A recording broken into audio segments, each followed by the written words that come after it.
ಇವತ್ತು ನಾನು ಎದೆಗೆ ಬಿದ್ದ ಅಕ್ಷರ ದೇವನೂರು ಮಹಾದೇವರು ಬರೆದಂತಹ ಪುಸ್ತಕ.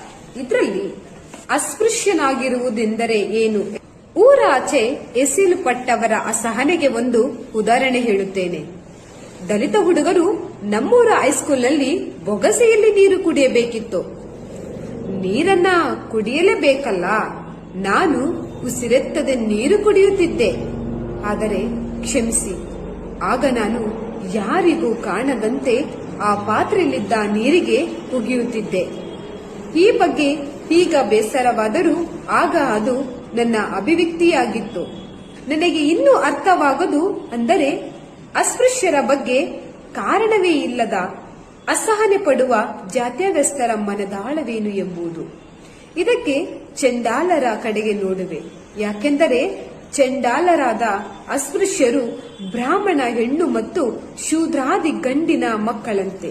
ಈ ಪುರಾತನ ಅಸಹನೆ ಜಾತ್ಯಸ್ಥ ಹಿಂದೂ ರಕ್ತದಲ್ಲಿ ಉಳಿದು ಹರಿಯುತ್ತಿರಬಹುದು. ಹುಟ್ಟಿದ ಮಕ್ಕಳದ್ದೇನು ತಪ್ಪು?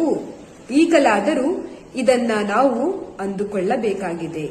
ಇದು ದೇವನೂರು ಮಹಾದೇವರು ತುಂಬಾ ಅರ್ಥಗರ್ಭಿತವಾಗಿ ಬರೆದಂತ ವಾಕ್ಯ.